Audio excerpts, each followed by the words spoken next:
High school, I'm going to teach you chemistry. We're going to determine today the empirical formula and molar mass. I have a sample question right here for you.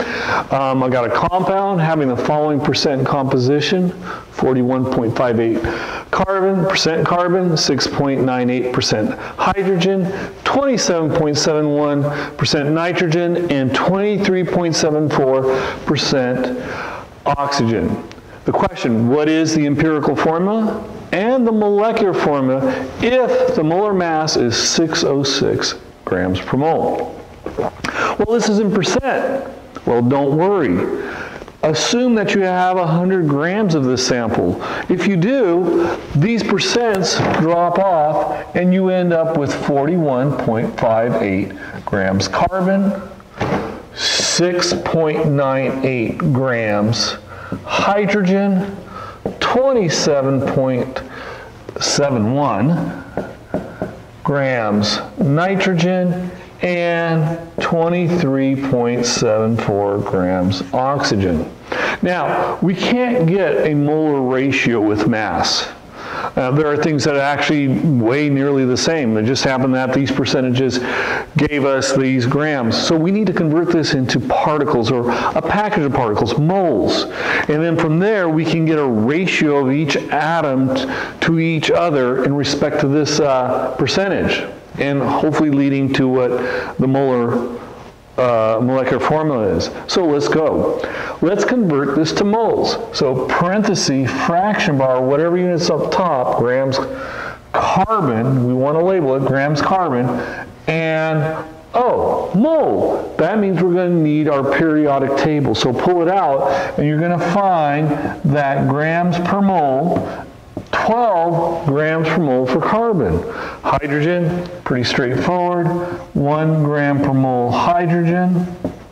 Now some of you may be wondering, hey, why don't I use more decimal places? You can, and you may need to in future problems. But for this one, we can go with the 12 and the 1 and just round.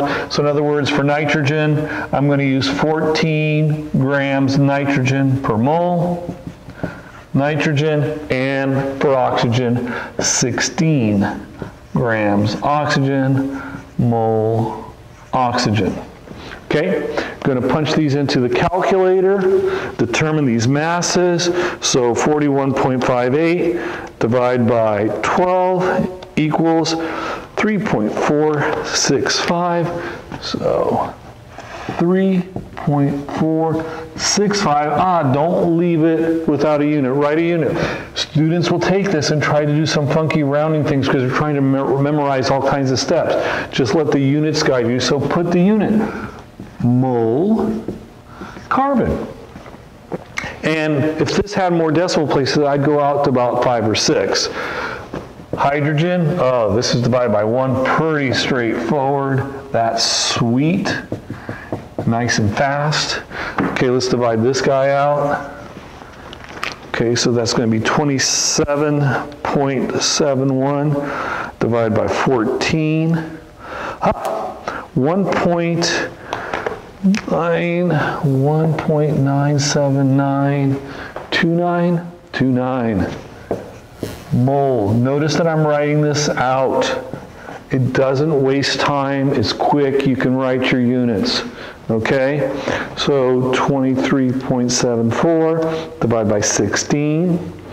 1.48375 mole oxygen. Now, you might go, well, what do we do next? Well, we need to get this in terms of atom, the atom of each individual atom. So let's divide by the smallest number of moles. So that would be this one, 1.48375. Write the word mole. And now we're going to have this in terms of individual atoms. So in this case, we're going to have 1 atom of oxygen. Okay, let's divide the next one.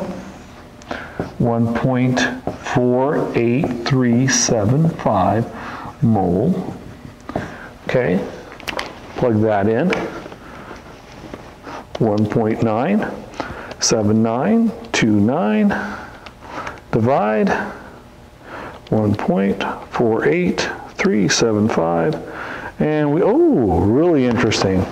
We're getting 1.333 nitrogen. We're going to have to deal with that. We can't just up and round. Don't do that.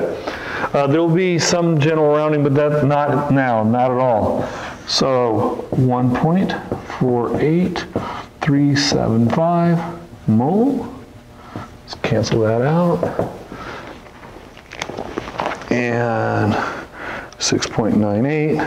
If I divide by 1.48375, 4.7. Really strange. It said 4.70.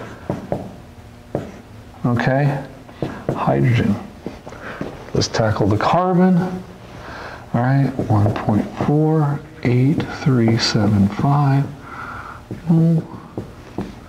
That cancels. Okay. 3.465. Divide that up. 1.48375. And 2.33. Well, we got this decimal here. How do we get rid of a 0.33?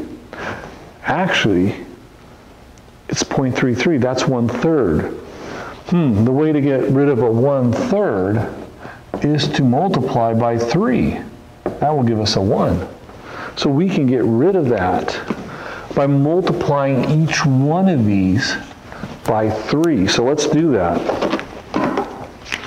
Okay, so 2.33 times 3, well, that's 7. So you multiply that by 3, and that's going to give us 7 carbons. Let me make that large for you so you can see it. 7 carbons. I'm going to multiply this by 3, and that 4.7 times 3, it's giving us 14.1, so that's essentially 14. So 14, sometimes you got to think about these.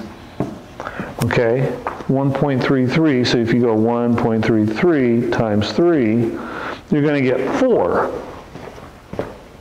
So 4 nitrogens. And multiplying a 1, so you're going to get 3 oxygens. So your empirical formula is equal to C7, 7 carbons, 14 hydrogens, 4 nitrogens, and 3 oxygens. So C7, H14, N4O3. So that is the empirical formula. Now we need to find the molecular formula. So we're going to have to get the mass of this. And we're going to be able to divide it into that 606. And that should give us a multiplier to multiply each subscript. So let me get rid of this stuff that I already put up on the board. Let's go find our multiplier. See, we can take the mass and find a multiplier for the subscripts. Meaning, I'm going to find the molecular weight of the empirical formula.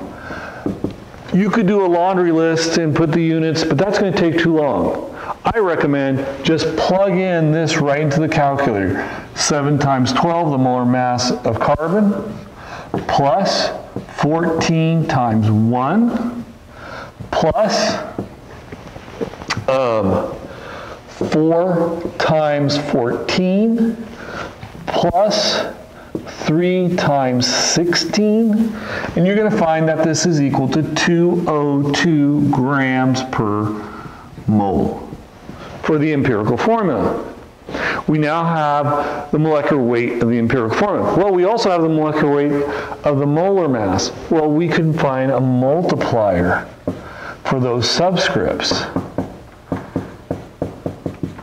So the multiplier is going to be equal to 606 grams per mole divided by the 202. I'm going to put grams per mole. I always like to identify my number so that people know where it came from. So this is going to cancel, and that's going to give us a 3. So that 3 is going to multiply each subscript. So our molecular formula is going to be equal to 3 times 7, which is 21, okay? 3 times 14, that's going to give us 42 for our hydrogen. 3 times 4, that's going to be 12, and then 3 times 3 for our oxygen. So our molecular formula is C21H42 N12O9. I hope that you found this video helpful. Please study chemistry, keep reading about chemistry, read your textbook, look at other videos about how to solve for empirical formula, and you'll become an expert real soon. Thanks for watching.